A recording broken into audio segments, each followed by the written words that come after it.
So in terms of what your tastes are, tell me give me like one or two of your favorite movies this year. I've been so cranky this year, and people are like, oh, you're cranky every year, but this is interesting. Is my favorite movie this year is Bill Cunningham, New York. Have you, any of you guys seen it yet? It is a wonderful documentary about the fashion photographer at the New York Times who is in his 80s and who day after day doggedly photographing women on the streets of New York and photographing their shoes And riding his bicycle. And riding his bicycle. And he was this real New York quirky individual. And I thought it did so many things. It captured a person at work, which is very hard to do successfully.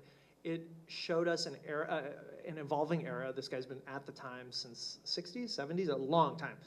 And it as it goes along, without spoiling anything, it really gets into kind of his psychology and who this guy is.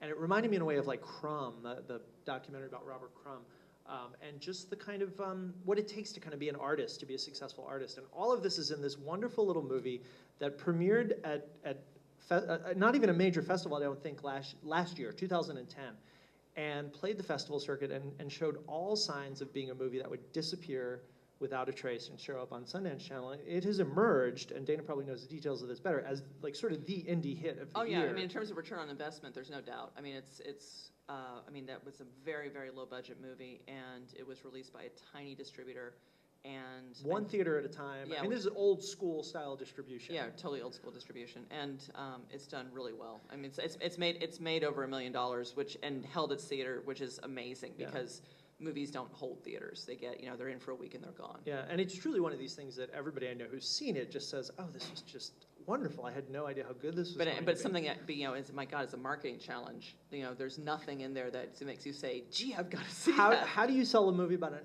octogenarian photographer riding his bicycle in New York? Yeah. But it turns out the answer is you sell it by making it really good. I mean, which is the answer for everything. Yeah. I mean, that was the thing that actually, we didn't go into that in the distribution panel last night because it wasn't appropriate. But I mean, ultimately, we talk about all these things about you've got to tweet, you've got to make yourself available, you got to create community. You also have to just make a good movie. I mean, it's just like if you make a crap movie, ultimately, your community will be very small because no one's going to want to be part of it. Mm-hmm. On the sort of other end of that, the blockbuster that I thought was just great this year is Bridesmaids, which I think has had the same kind of trajectory, except, I mean, writ large. Here's a movie that I think a lot of us went into thinking we knew exactly what it was going to be. And at least for me, within about 15 minutes, I was just disarmed. It was charming. It was about people. It was about emotion. It was rooted in real emotion. And that movie caught on far more than anyone thought it would. Sure. And ended up outgrossing all of Judd Apatow produced his boy-centric movies. I mean, this was a female-centric movie that there's a box office limit on how much money female-centered movies are supposed to be able to make, correct? Oh, well, I was in Cannes when Bridesmaids came out that weekend, and I was doing a panel at Cannes about women and their role in Hollywood, which is a panel that Cannes or some festival that does multiple times every year, and I kind of loathe them because it's just at a certain point it's like, what does it matter? It's just like we're here. We're it's like sometimes it's harder, sometimes it's easier, but kind of ghettoizing ourselves doesn't make a lot of sense. But what was interesting was that I kind of got my own answers to why that was the case because we were discussing Bridesmaids. We had to. It was coming out that weekend, and we all knew that Hollywood was going to make a real judgment call in terms of future films that were driven by women by how well Bridesmaids did, and I basically said just that, and I was nearly lynched by my own panel. Because they just, you're like, how can you even discuss that as a women's movie? It's like, I'm not arguing its merits one or the other. I haven't even seen the thing, but it's just like, but I'm saying it's like this is the way Hollywood thinks, right? And you can't ignore that. That right. is, and that it's extremely important. I imagine most people on the panel hadn't seen the film. No one had seen it, right? And had the thought that I had initially, which is that this just must be some crass version of an Adam Sandler movie with women or something. Right, exactly. And it's not. I mean, as I think the reviews in the box office have bared out, it's certainly not that. And I think, to me, it just goes beyond gender. It's just a good movie. So well written and charming and funny. And okay, so this is interesting. It's like I think it's entirely possible that Bill Cunningham could be nominated for Best Documentary. The odds of Bridesmaids getting any kind of what about a screenplay nomination? I bet it won't. I mean, I think there's been talk about Melissa McCarthy, But you know, I haven't heard a whisper about Kirsten Wiig, and she was amazing. She's terrific. Is that and Rose Byrne was terrific. They're all terrific. Is that just because it's a comedy? Because it's a mainstream comedy. That's my thing. But I want to throw this out to a critic. Why? Why in the world is there this prejudice against comedy for awards? You got me. I mean, I don't get that either. I mean, it's like the I was saying to a friend of mine, we walked out of J. Edgar the other day, and I said, this is my favorite time of the year because all these serious Oscar movies come out, and they're all terrible. They're all these bloated, you know, boring things, and you watch all these people's ambitions come to nothing, and I love it. These movies everybody like salivates over and takes so seriously. You know, War Horse, which I haven't seen yet. Everybody's, you know, oh, this is going to be, or Extremely Close and extremely loud and incredibly close. Whereas Bridesmaids, I mean, that's just this terrific movie that everybody loved, just, you know, smack in the middle of the year. How does that not get talked about for a Best Picture? I don't know. I mean, that just seems insane to me. That's certainly, you know, I think one of the best movies I've seen this year. But I mean, it's like, but historically, it's like, when's the last time we ever saw any movie? If it's a comedy, it has to have the sort of critical seal of approval. Like Woody Allen's movie will probably be a Best Picture nominee because he's sophisticated enough to get a Best Picture nominee. Which is so silly though, because it's like, which is a better movie, Bridesmaids or Midnight in Paris? I would certainly rather see Bridesmaids. So I like them both. Yeah, I like Midnight in Paris, but it's just like, but I would rather see Midnight in Paris was another example of a movie that shouldn't have done as well as it did, and I think did well. I mean, I'm saying sort of banal things. Things do well because people like them, you know, and they do connect on some level. And cut through a lot of the kind of critical grandstanding, like good movie, you know, it connected to what people like about Woody Allen, connected to even people who didn't like Woody Allen, you know, good stuff. Owen Wilson was good for once, you know. So and that actually I think is another one of the year's strongest movies. The other thing I've really liked is Margin Call, which can you talk a little bit about this? What Margin Call? Because I think this is interesting. Margin Call is breaking records as a video on demand rental. Yeah. Do any of you guys watch movies on demand, VOD? Okay.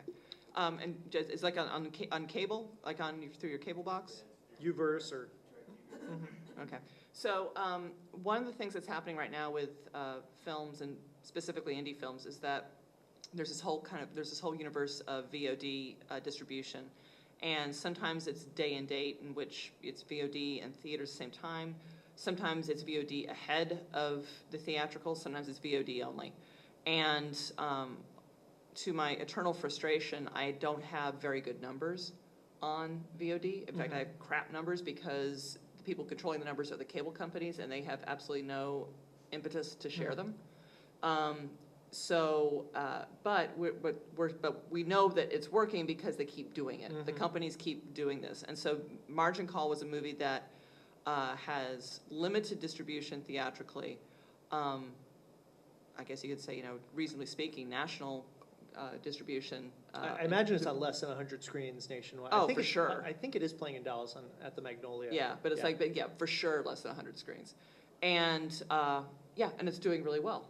And it's got the advantage of being. And by really well, we're talking like it will gross like tens of millions of dollars from video on demand. I don't know about tens of millions. Honestly, I don't. I mean, okay. I think it'll be certainly millions.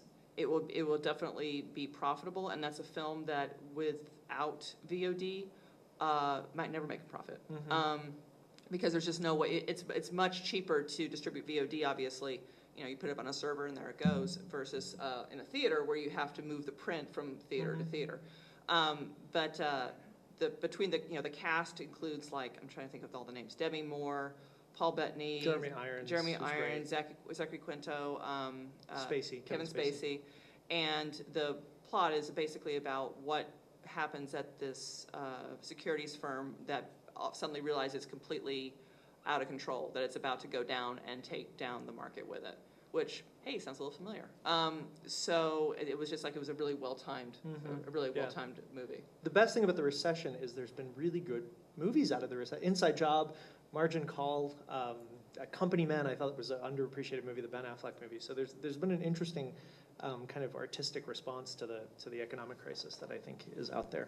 Yeah. This is a solid, it's just a solid drama. It's the kind of drama they don't, remember, I mean, when I was growing, this is the kind of drama that would have been released on 2,000 screens 2 decades ago, and Yeah. now it's just kind of an independent art movie almost. You know, it's strange because it's that is the way. I mean, that the studios do not have absolutely no interest in making those kinds of movies. I mean, for me, it's like, you know, with the the last one I've seen that was made by a major was like a Michael Clayton, which I loved. But it's just like that's that's again exception that proves the rule.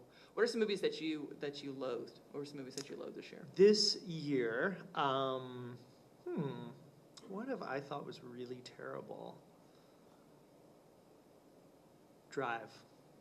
I thought Drive was just as empty as it gets, and couldn't believe how enthusiastic the reviews had been. I would rank that pretty high. I puzzle over the cult of Ryan Gosling too. I don't quite get it. But maybe you can explain that to me. No, my mom probably could. She loves Ryan Gosling. But Okay.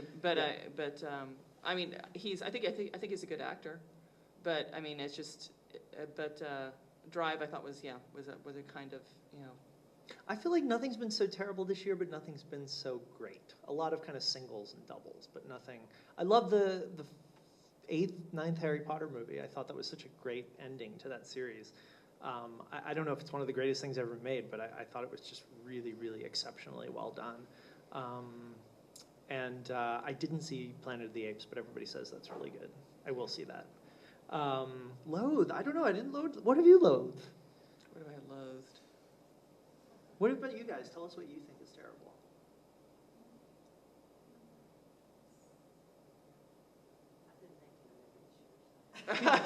People remember the things they liked, I guess. I sort of liked Moneyball, and I sort of didn't. I had like bifurcated reaction happening simultaneously to that movie. Part of me was like completely compelled by it and thought it was very well acted. And then the other part was like, am I really watching a movie about like baseball stats? You know, like this is a little too specific for my taste. But I thought that was an interesting movie. I haven't seen The Ides of March yet either, which I know a lot of people like. It's good. It's good. Ides of March is good. It's just like I wish it were a little. I wish that I felt like there was a little bit more at stake. But it's a good kind of mature drama. Yeah. Well, and Clooney, who I thought was just terrific in The Descendants, becomes more. I think he does less and less in each movie and becomes more and more interesting. I mean, he's really become more subtle and more restrained a performer, and I think he's like crafting this true like movie star career that when he's gone will be up there with Cary Grant and Jimmy Stewart, and he will be remembered as truly one of the kind of essential icons of cinema history.